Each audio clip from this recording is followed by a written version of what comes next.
Thank you so much for joining us for 2020 International Conference on Reinterpretation of the Transformation and Transition of Eastern Europe. This conference is organized by Eastern European and Balkan Institute of Hankuk University of Foreign Studies and Asian Association for Central and Eastern European Studies in Korea. First of all, let me introduce myself. I'm Sogu Hong, a professor of the Department of Ukrainian Studies in this university, and I'm so honored to be an announcer of the opening ceremony at this conference. As we all have experienced more than 1 year so far, the coronavirus pandemic has driven the world into the unprecedented situation. Since the outbreak of the epidemic, it has become difficult for our researchers to meet together and discuss various issues in this kind of conference. So we couldn't bring many people here today. In real, we are allowed to have only 10 people in this big conference hall. That's too bad. However, thanks to the technology of the hyper-connected era, today we are able to meet prominent scholars and audience from all over the world through online means. This conference is currently running on the Webex platform and is also broadcasting in real time all over the world on YouTube. It's amazing. We have never imagined this last year. For this opening session, we have a guest from United States. So let me introduce shortly. Dr. John Connolly is being with us from United States. Can I call Dr. Connolly? Hello, Dr. Connolly, can you hear me? Is he here? Not yet? Okay, we will wait. Okay, then next, let me just introduce Dr. Dennis Hart. Hello, Dr. Dennis Hart, hi. Okay, good to see you. Thank you so much for... Okay. What time is it there, Dr. Hart? It is 10 o'clock at night. Wow, it's quite late. Thank you so much for being with us, okay? Yeah, we will get back to you soon. Okay, thanks. Yeah. Next guest, Dr. Youngle who will be the moderator for the first session of this conference. Dr. Hi, how are you? Hello. Yeah, you are the only... Thank you for having me here. Okay, thank you very much. Yeah, I heard that you have many cats in your house. You're cat lover. You brought They're all locked up for the conference. Okay, so we don't have a chance to see the cat then. Well, okay. I can show you after the conference. Okay, thank you so much. Okay, then still Dr. Connolly is not here? Okay, then we will invite him later and I will introduce him a little bit later. Let us continue our session. At first, I would like to invite the Director of Eastern European and Balkan Institute, Dr. Jong-Hwan Kim. I have to emphasize that without his tremendous leadership and sacrifice, it would have been impossible for this institute to obtain a national grant and hold this conference. He is currently professor in the Department of Romanian Studies. Please welcome Dr. Jong-Hwan Kim for his opening remark.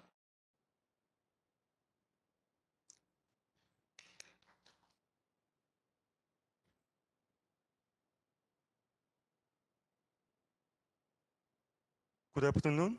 My name is Jong-Hwan Kim. Today, I'm very happy and honored to be invited to make the opening speech.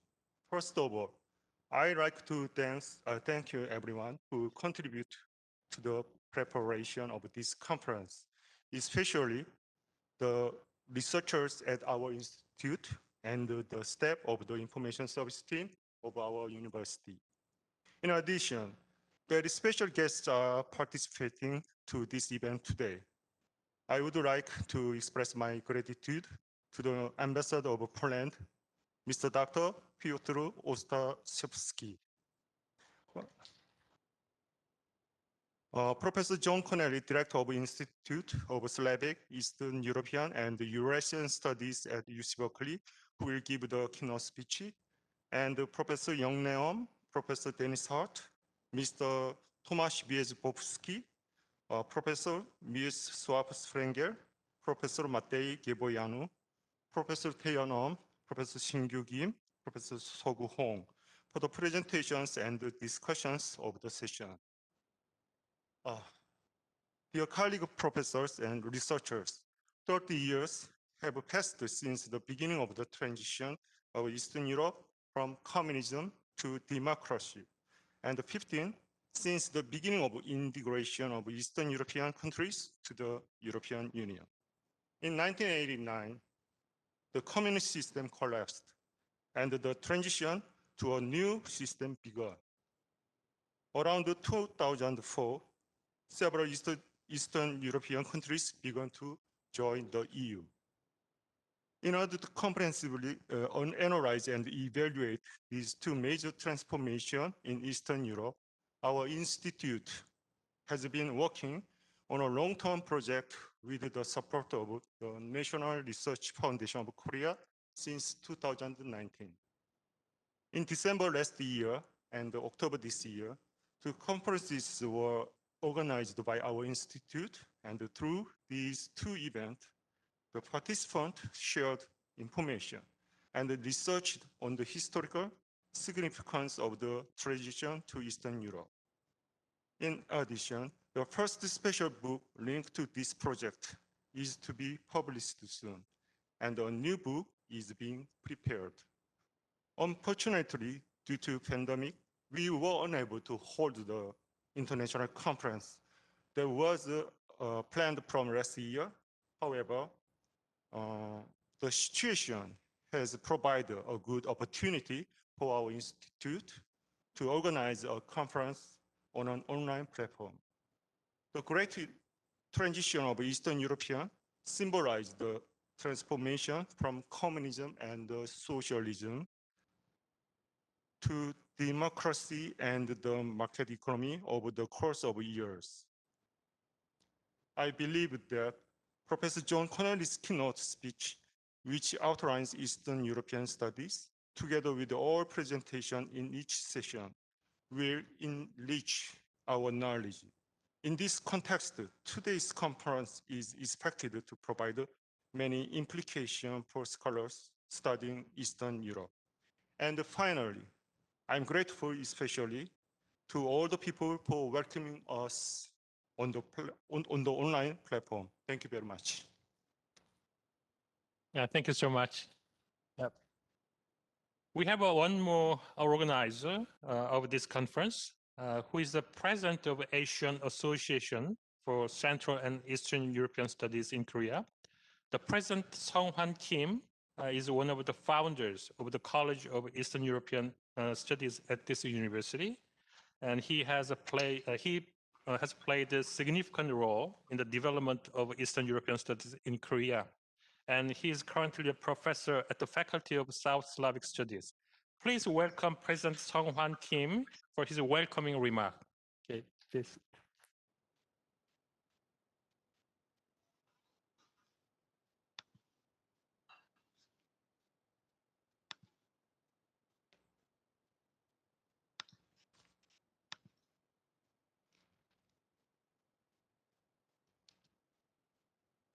Good afternoon, Your Excellency, distinguished professors, and dear colleagues. 30 years or a generation have passed since the fall of Berlin Wall in 1989, and the transformation and transition of the East European countries began. Sufficient time has passed to examine and reinterpret the changes in various fields brought about by such processes. In this respect, I think the theme of this conference hosted by the East European and Balkan Institute at HOOPS and the Asian Association of Central and East European Studies is quite a timely one. In the 1970s, the Korean government selected government-funded scholarship students and sent them to Germany and United States in order to cultivate future East European experts. At the time, diplomatic relationship had not been established between Korea and East European countries. Having returned to Korea after studying, they became professors of 5 East European departments established by Hanguk University of Foreign Studies since 1987 and began to educate the next generation. It is no exaggeration to say that full-scale East European studies in Korea began in this way. Unlike their predecessors, the second generation researchers of East European studies in Korea could travel to the actual East European countries. While studying, they directly experienced social changes during the transition period of these countries. Many of them are participating in today's conference, and I believe this also deepens the significance of today's conference. It is a great honor for me as the president of AACES to give a welcoming remark at such a meaningful conference. I would like to express my deep gratitude. Professor Jong-Wan Kim, the director of EEBI, and to all researchers and participants. Without their hard work and passion in the situation of this pandemic, today's conference would not be possible. Thank you. Thank you so much for your touching speech. Thank you. Now, I would like to introduce a very special, respected guest. As you know, this university is specialized in foreign language and regional studies. For this reason, each language and regional program has a close relationship with the foreign embassies in Korea. Among them, the Polish embassy in particular is a model for other embassies by actively cooperating with the academy and cultural events organized at this university. Today, the Polish ambassador joined us to congratulate this conference and give a presentation. Please give a warm welcome to Mr. Piotr Ostaszewski, Ambassador of Poland.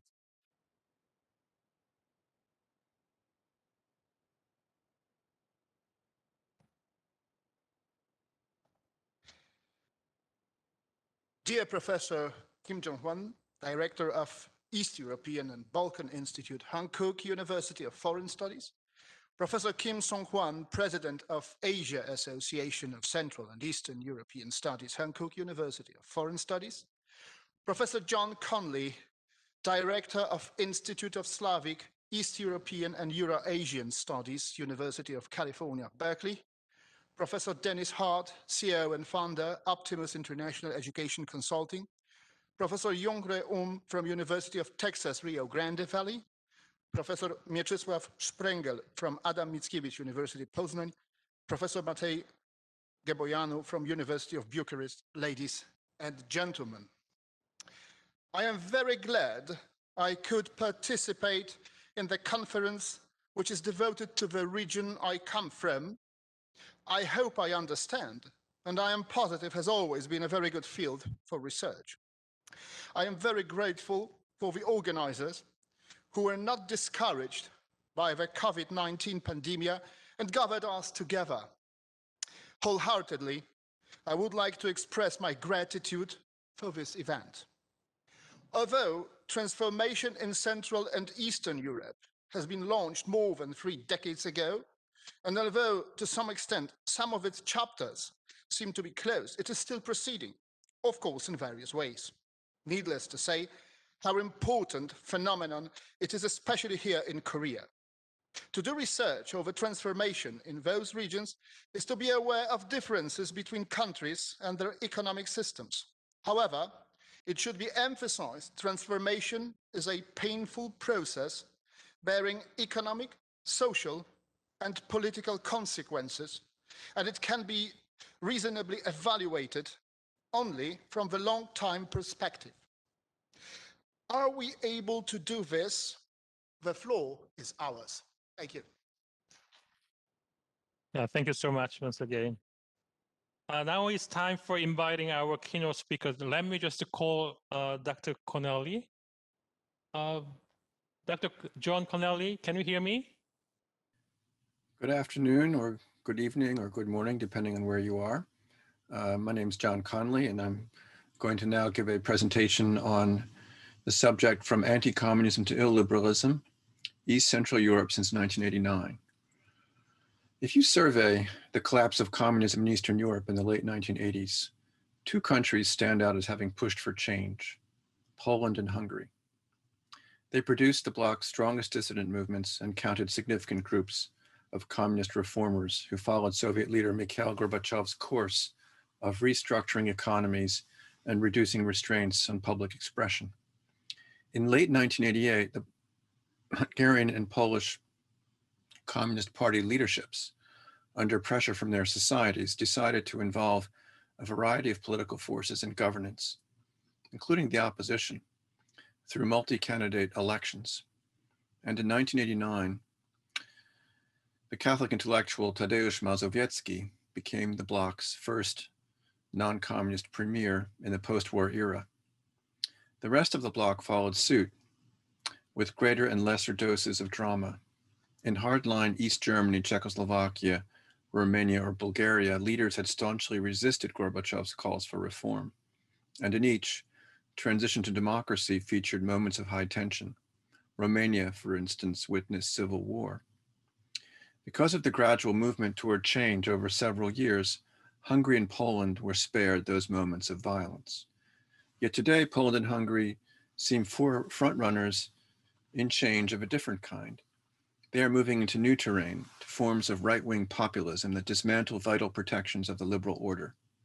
These countries' leaders have rolled back reforms of the post-communist era, greatly restricting independent media, hiring politically correct judges, and closing down critical institutions, for example, Central European University in Budapest.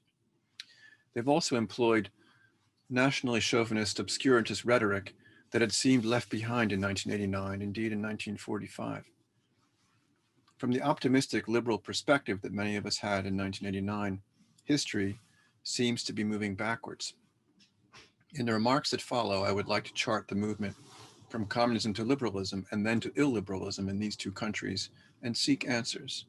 Have deep structural forces caused this move away from achievements of the anti-communist democratic struggle, or are the causes more proximate? And what is the relation to these most recent developments, if any, of the deeper forces that made these two countries into troublemakers in the Soviet bloc, namely their unusual attachment to national sovereignty, traditions dating back generations, if not centuries? Are Poland and Hungary continuing age-old discourses of resisting all foreign interference, once Russian, Ottoman, or Soviet, now European Union? In the years directly following the collapse of communism, Poland and Hungary, along with the Czech Republic, continued to be front-runners in the transition to liberal democracy. The key factor was that in these countries, an anti-communist opposition was able to take power and move beyond the communist era. The major political challenge was the transition to market conditions, where prices for goods that had been protected for decades were suddenly allowed to float freely. Transitions took place in slightly different forms and at different speeds, fastest in Poland and with different timing, earliest in Poland, later in Hungary, and then Czechoslovakia. As part of creating a market, the state withdrew from detailed regulation and planning, as well as subsidization of the economy, and attempted to sell state-owned industries to private investors. In order to stabilize the monetary system, in all three places, the currency was pegged to a Western counterpart, and massive loans were taken out to protect from speculation. In all three, the transitions caused a drop in economic output and per capita GDP, partly because uncompetitive enterprises were closed. Then, from about 1993, the economies recovered. The transition in Poland was more radical and jarring than in Hungary or Czechoslovakia, and is therefore called shock therapy. It allowed virtually no time for adjustment to the sudden withdrawal of state subsidies or the state's refusal to guarantee prices. Instead, governments permitted goods and services to find their true value through floating prices. As unemployment went up and production down, prices rose to new ceilings, each boggling the imagination. Poles of every age, including young children, became adept at multiplying the value of goods for sale, soon by 200 times. March 1990 saw price increases of 1,395% on a yearly basis, the greatest in 20th century Polish history. With demand seemingly uncontrolled, people bought all that they could, fearing even more inflation. From 1988 to 1990, the price of a loaf of bread went from 46 to 2,000 zloty, and of a kilogram of beef from 560 to 19,431 zloty. A pair of stockings rose from 626 to 4,837 zloty, and a Polish Fiat from 1.1 million to 20.5 million zloty. In contrast to previous runs on produce, however, the shelves kept refilling. Meanwhile, Poland's economic production plummeted by 24% as firms unable to maintain themselves under market pressures closed. The Polish economy began rebounding, however, in 1992 and has not stopped growing since.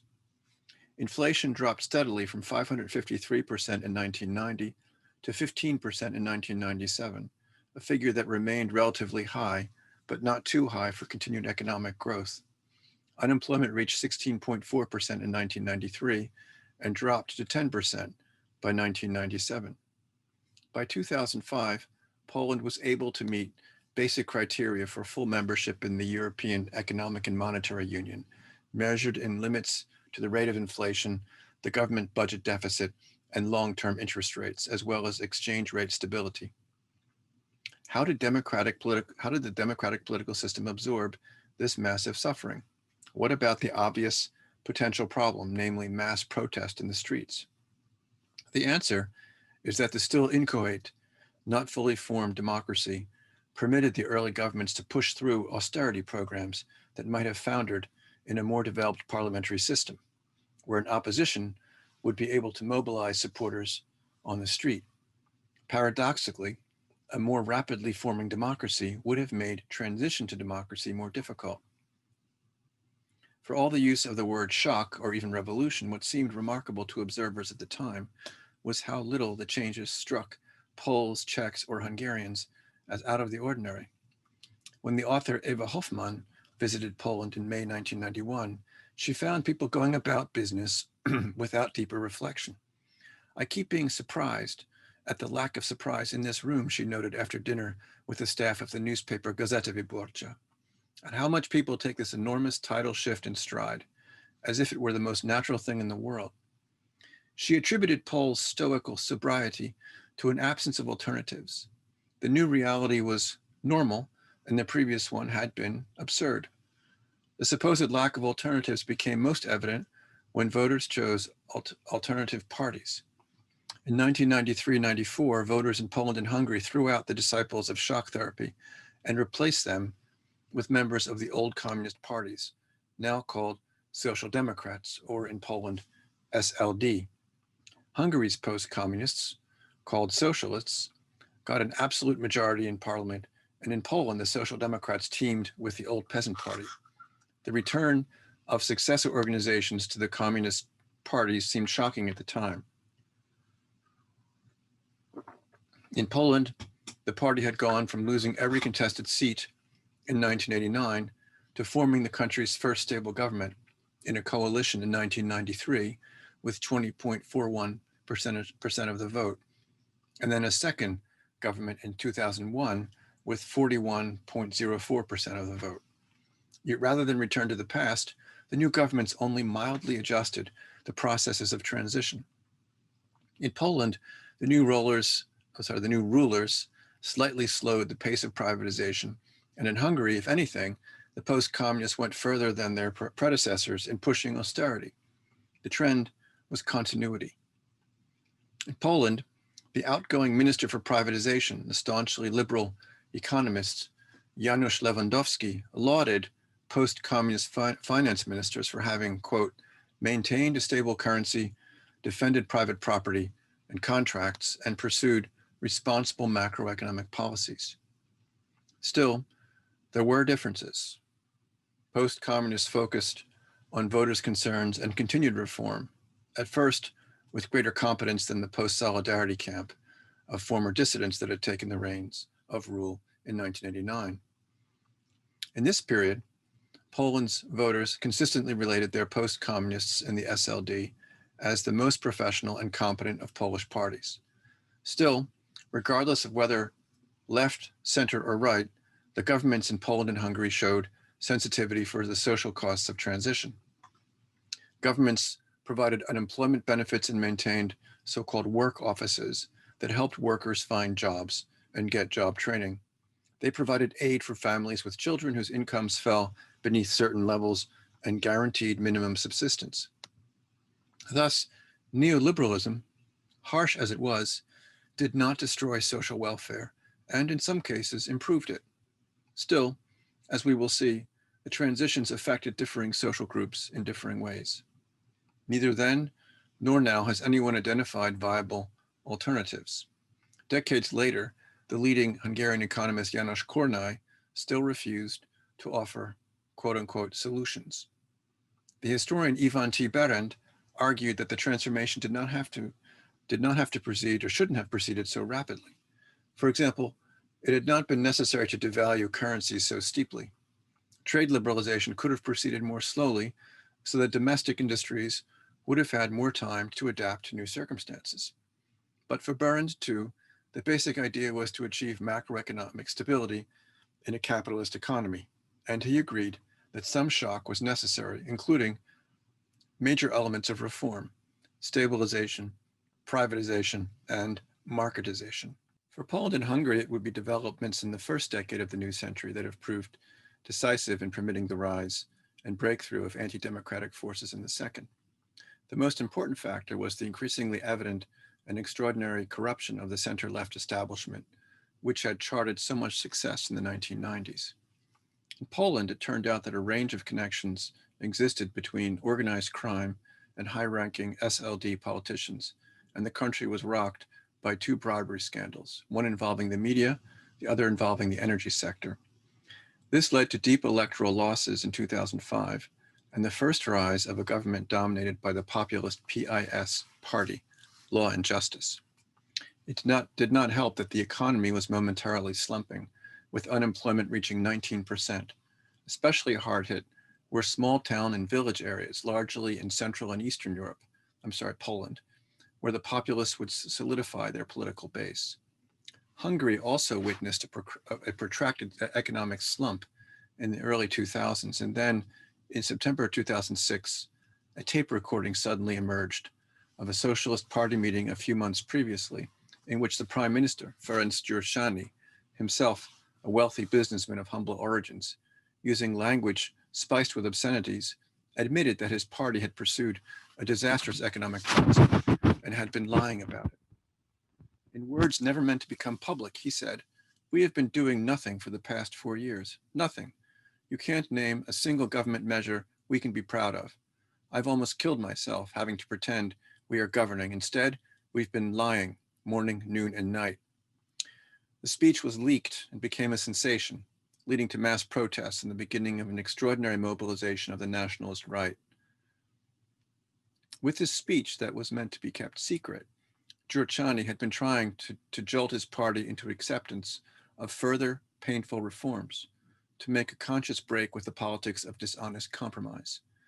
But what his right-wing opponent Viktor Orbán did was use the speech to claim the left's policies had amounted to a catalog of lies capped by a dictatorial behind-the-scenes effort to impose an additional round of austerity upon the nation. Orban was a one-time founder of a student party, Fidesz, meaning Federation of Young Democrats, who had emerged as an effective and popular critic of communism in 1989 and had gradually drifted rightward, not so much by conviction as by opportunity. Gyurcsány continued governing for 4 years while the left inexorably declined, having vacated the idea that they represented an option with any political integrity. Meanwhile, Hungary was hit very hard by the 2008 financial crisis. However, the left's failing was not simply mismanagement of the crisis or lies about slack economic growth. From his interviews, the Orban critic and eminent journalist Paul Lendvai concluded the Socialist Party was not one of common convictions, but rather a disgusting snake pit of old communists and left-wing careerists posing as social democrats. In the 2010 elections, the right, led by Orban, gained 2/3 of the seats, enough to alter the constitution. In Hungary and in Poland, the corruption of the center-left had thus opened rhetorical spaces for right-wing populists to craft their poisonous and alluring brews of chauvinism and targeted social policy. Orban, Polish right-wing populist Jarosław Kaczyński claimed that governing elites, slaves to Brussels, were out of touch with ordinary Hungarians or Poles who worked honestly in industry or agriculture. The socialists and secular liberals had been seduced by Western alien value systems and themselves were alien to the Hungarian or Polish nations. Even former dissidents on the center left, like Adam Michnik, were accused of embodying the spirit of godless anti-national communism. In Poland, an argument emerged according to which the transition of 1989 had not been clean, and the dissident intellectuals at the Round Table, who featured importantly in the early democratic regimes, had made some secret deal, or in Polish, układ, permitting communists to continue in power after the communist collapse. What made things far more dramatic in the populist rhetoric in Poland was a tragedy of the year 2010, an airplane crash that killed Kaczynski's twin brother Lech, at that time the Polish president, as well as a large number of Polish officials. For Jarosław, it became axiomatic that this had not been an accident, but had been caused by Russia, which controlled the airspace where the plane was trying to land, and that traitors in the Polish government, at that point in the hands of centrist politician Donald Tusk, had somehow been involved. Here, Jarosław and his camp connected to a very old trope of treason propagated from the time Poland had succumbed to foreign invasion in the 18th century. Like Polish traitors of that earlier age, Tusk was not simply a disastrous politician, but a bad Pole. In Hungary and Poland, the populist elite appealed not only to nationalist emotions, but to nationalist morality, gaining favor of the church, the Catholic Church mostly, by taking a strong stand against abortion and promoting the return of religion to schools. In both places, the moralizing easily merged with older arguments for national sovereignty. Poland's peace constantly likens Germany, the strongest power in the EU, to Prussian-led Germany of one time, as well as to Hitler's Third Reich. While Hungarians are told that the EU stands symbolically with the Habsburgs or Ottomans. If those old oppressors brought foreign languages and discrimination into Hungarian or Polish lands, the new imperialists from Brussels were allegedly forcing legislation according to which there was no difference between men and women. In Poland, this is called a so-called gender ideology. Right-wing populists have benefited from the expectation that all EU states would share the burdens of accommodating migrants, who became very numerous about the year 2015. Populists portrayed Muslim refugees from Syria or Afghanistan as standing for the old imperial realms that had sought to subvert native Christian cultures in past centuries. What has especially alarmed foreign observers are efforts by populists to reduce democratic checks on the power of the executive.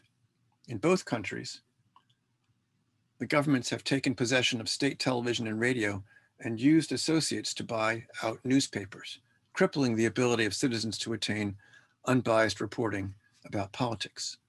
In both, the populists moved to control appointment of judges, constraining judicial review. Meanwhile, the Hungarian and Polish opposition has been fractured and possessed nowhere near the focused identity politics that one sees on the right. In both cases, populists maintained they were returning to the people power that had been usurped by communists.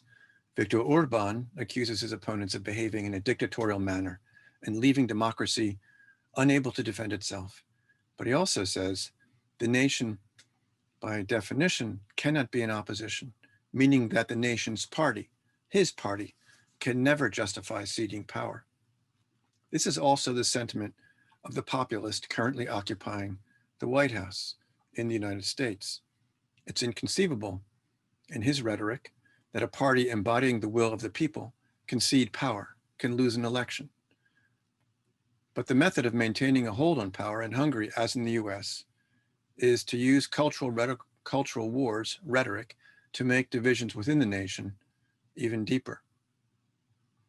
Beyond rhetoric and tricks to enhance their power, populists in Europe, though not in the United States, use social policy, including generous allowances for families with children, as well as a jobs program, to appeal to people left behind in the transition. Mostly small town and village dwellers, the elderly, usually the less educated, people who approximate the demographic of red state America, and are more likely to be victims of structural unemployment, to feel threats of immigrants, or to accept appeals to nationalist mythology. Less likely to have an abstract appreciation of the institutions which undergird liberal democracy, and less likely to have the critical facilities to register the propagation of outright lies by people in power and their supporters in the media.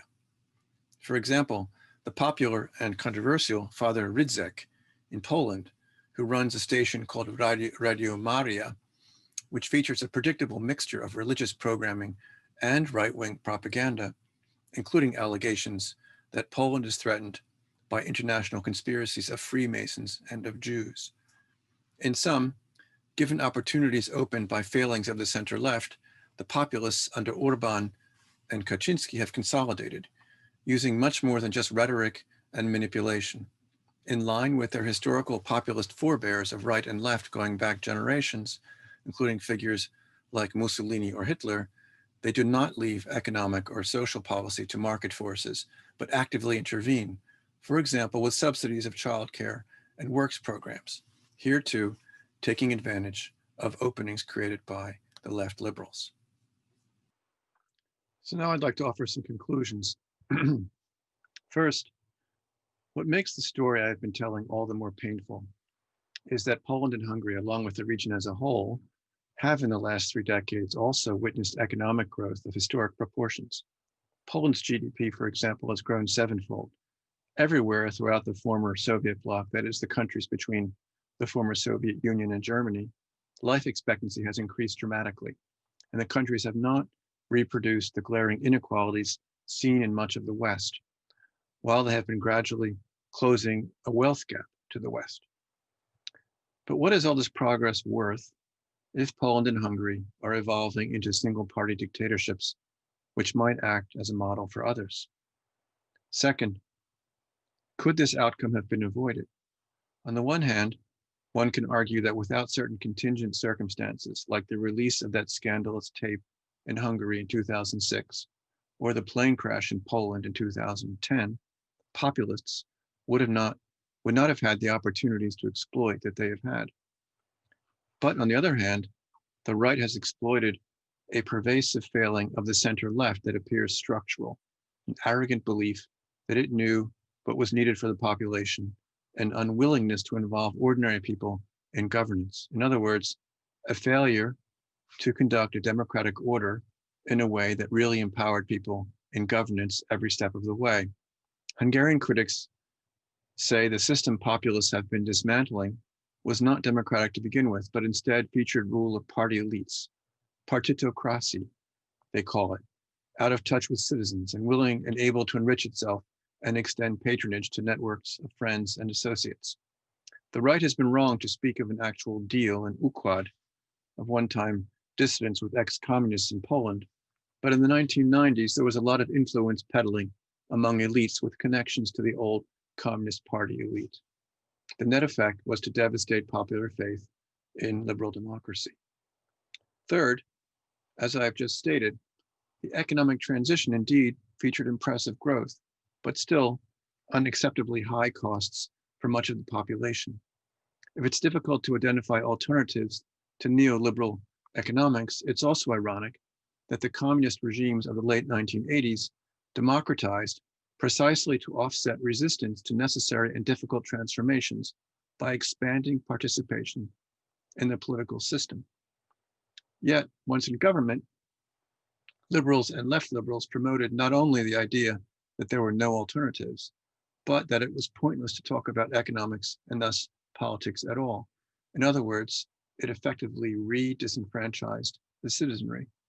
What the cases of Orban and Kaczynski and their huge followings show is that post-communist citizens are not inert masses, but potential constituencies waiting to be mobilized.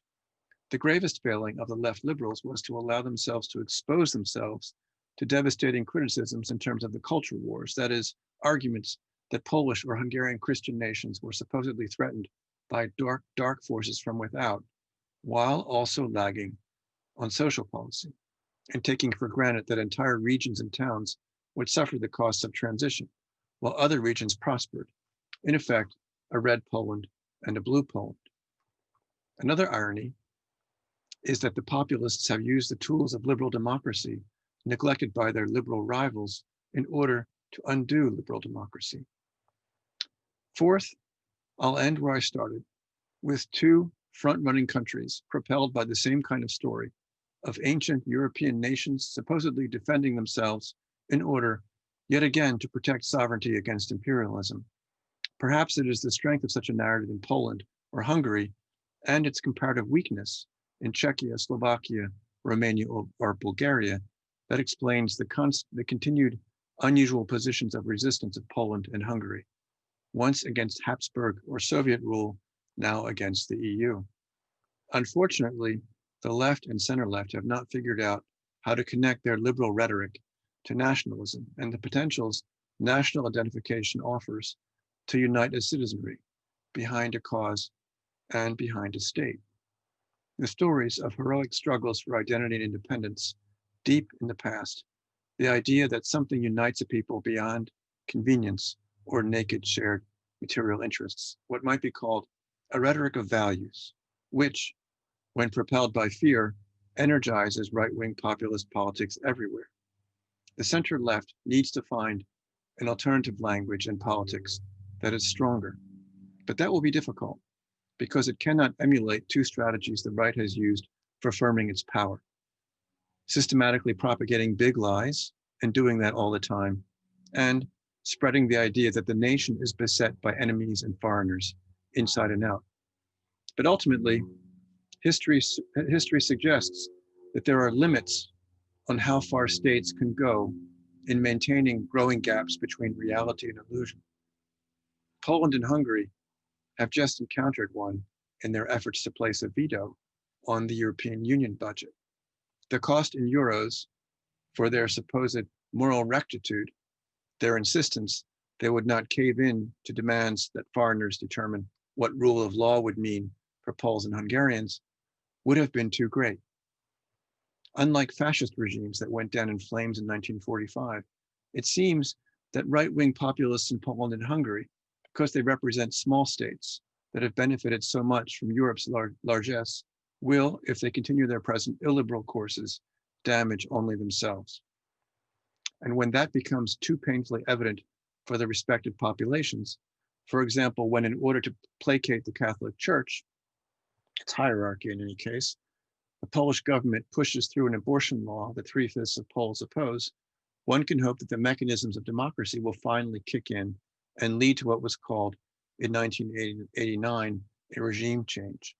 Maybe then the center left can show that Poland and Hungary can become front runners in some other kind of transition. Thank you very much for your attention. And, Yeah, thank you so Thank much. you very much.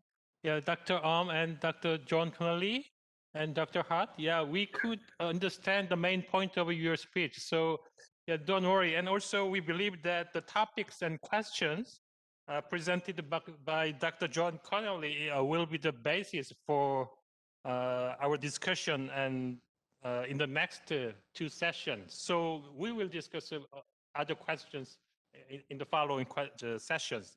So I will look forward to active participation and discussion all of you in the following sessions. Thank you so much. And once again, Dr. John Connolly, thank you very much for your insightful keynote speech. And now we will let you go. It's too late, and we hope you have a peaceful evening from now on. And we look forward to seeing you in Korea after the pandemic is overcome. Okay?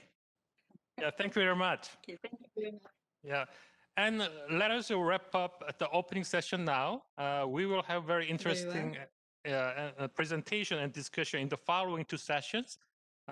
Please have a short break and meet here again, maybe 20 minutes later, 20 or 15 minutes later, which will start at 3:30. Yeah, 3:30 in Korean time. And during the coffee break, you will watch several video clips where you can see the history of the Eastern European Balkan Institute, and also our students perform Ukrainian, Polish, Romanian dances there. So I hope enjoy them too.